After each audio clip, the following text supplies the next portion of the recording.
হত্যা কেন?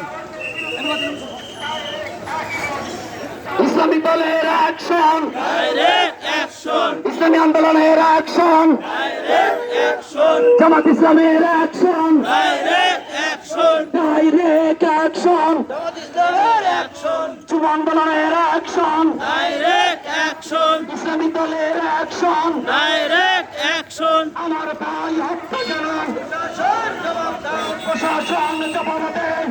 শহীদ ভাই হত্যা কেন? জবাব চাই।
আন্দোলন